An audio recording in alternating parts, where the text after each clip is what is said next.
Je viens de terminer Le Dieu des Bois de Lise Moore, un thriller de plus de 600 pages au rythme lent et à la narration très morcelée qui mélange mystère, drame familial et enquête. L'autrice peint une fresque globale par toutes petites touches qui nous amène vers une révélation finale dans les toutes dernières pages.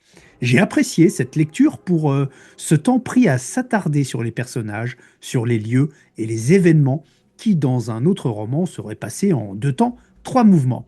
Et aussi pour certains personnages qui sortent de la caricature habituelle.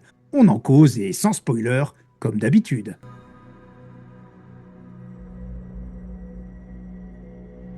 D'abord, que raconte Le Dieu des Bois de Lise Moore? Eh bien, nous sommes dans le nord de l'État de New York, au cœur des montagnes Adirondacks, en 1975. Le camp Emerson accueille chaque année des adolescents de familles aisées. C'est le moins qu'on puisse dire. Mais cette année, Barbara, la fille des Van Laar, les propriétaires du camp, disparaît sans laisser de traces. Tout le monde est aux abois, d'autant plus que ce n'est pas la première fois qu'un enfant Van Laar disparaît. 15 ans plus tôt, Burr, petit garçon de 8 ans que tout le monde adorait, s'est volatilisé. Il n'a jamais été retrouvé. Alors évidemment, les enquêteurs, dont la toute jeune Yudita, 26 ans et première policière du pays, vont être sur les dents. Les tensions sont palpables entre adolescents qui ont tous quelque chose à cacher, famille extrêmement influente, poids de la hiérarchie policière, tueurs en série en liberté et remugles du passé que certains préféreraient ne pas voir ressurgir.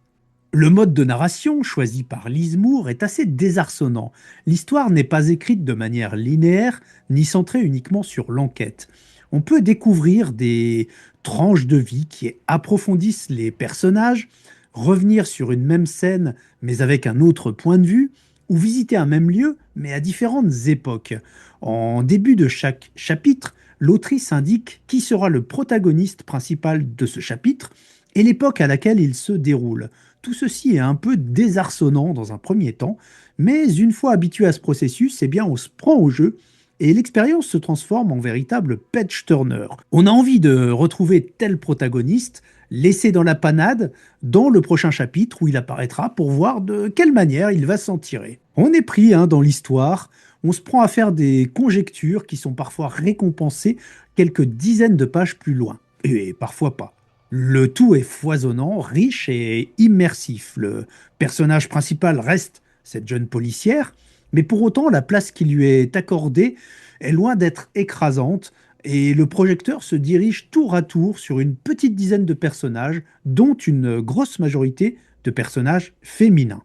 Associé à ce mode de narration particulier, le rythme pris par le roman est lent, voire très lent.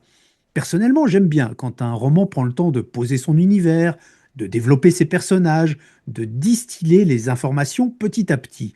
Mais ça peut carrément faire décrocher des lecteurs, surtout en début d'histoire. Ici, il n'y a pas de rebondissement toutes les 10 pages, de courses-poursuites haletantes en bagnole, ni de fusillade au travers d'une ruelle sordide. Du côté des thèmes, le roman balaye assez large. Le poids du passé pèse sur chaque personnage, les dynamiques familiales sont prépondérantes avec tous les travers qu'on peut imaginer, que ce soit chez les puissants ou bien chez les faibles aussi. Les inégalités sociales sont jetées au visage du lecteur qui ne peut s'empêcher de prendre parti, et puis le culte du secret est lui aussi bien présent, là encore, à toutes les strates du roman. Chacun a sa part d'ombre dans ce récit, et c'est en la mettant en lumière qu'on finira par découvrir le poteau rose. Mais tout ceci n'est globalement pas traité de manière simpliste. L'autrice est dans la nuance, l'ambigu et surtout l'inconfortable. On flirte souvent avec un sentiment de malaise dans ce roman, lié entre autres à l'époque des faits, donc 1961 et 1975, puisque le roman se déroule dans deux temporalités, des décennies qui sont encore bien loin de l'émancipation féminine et d'une justice équitable pour tous, quel que soit votre statut social. Quoi? Ah oui, on me signale que ce n'est toujours pas le cas aujourd'hui. J'ai peut-être loupé quelque chose, je ne sais pas. Le style de Lise Moore est assez posé, presque contemplatif. Elle privilégie les descriptions, les ambiances et surtout l'intériorité des personnages. Ce n'est pas du tout une écriture spectaculaire, mais elle est suffisamment précise et efficace pour parvenir à installer une atmosphère. On sent vraiment une volonté de construire quelque chose de dense, de cohérent, plutôt que de chercher un effet immédiat. Il faut aimer prendre son temps avec ce roman qui joue beaucoup sur des jalons posés discrètement en amont et qui ne payeront que plusieurs centaines de pages plus loin en aval. Un des gros points forts du roman, pour moi, ce sont ses personnages. Ils sont profondément humains. Personne n'est totalement bon ou totalement mauvais. Tous ont de bonnes raisons d'être qui ils sont et d'être là où ils sont.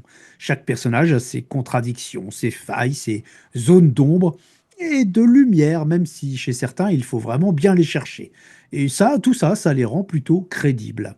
J'ai lu aussi à gauche et à droite que les Adirondacks, ces montagnes recouvertes de forêts, était un personnage à part entière du roman. J'aurais assez aimé être d'accord avec cette affirmation, mais je ne trouve pas que ce soit le cas. La nature est certes omniprésente en toile de fond, mais elle reste finalement assez discrète. Et le titre du roman, Le Dieu des Bois, en référence au dieu Pan, ainsi que le leitmotiv Si vous vous perdez, asseyez-vous et criez, qui est répété plusieurs fois tout au fil des pages, me semble finalement presque anecdotique. Allez, un petit mot quand même sur la fin, sans spoiler, qui m'a satisfait, sans toutefois me laisser un sentiment de crédibilité parfaite. D'accord, les pièces s'assemblent, on a des réponses, le tout est à peu près cohérent, mais certains éléments m'ont quand même paru un poil tirés par les cheveux. Ça ne gâche pas l'expérience, mais ce n'est pas la fin idéale, et on sait bien qu'en refermant un livre, eh bien, ce sont les dernières pages qui vont largement teinter le souvenir qu'on en aura. Voilà ce que je pouvais vous dire sur Le Dieu des Bois de Lise Moore. Vous aurez compris que je vous le recommande largement. Si vous aimez les ambiances bien posées, le développement de personnages plutôt qu'une action forcenée, les histoires qui se construisent lentement, pièce par pièce, et vous laissent eh bien, découvrir l'enquête, l'intrigue et les dessous de ce thriller petit à petit. Si au contraire vous aimez l'intensité et la vitesse du suspense immédiat, eh bien fuyez. Ce roman demande vraiment de la patience et si vous savez en faire preuve, il vous récompensera largement. En attendant, je vous souhaite une bonne lecture et donc, si vous vous perdez dans les bois, asseyez-vous et criez. Et bonne chance.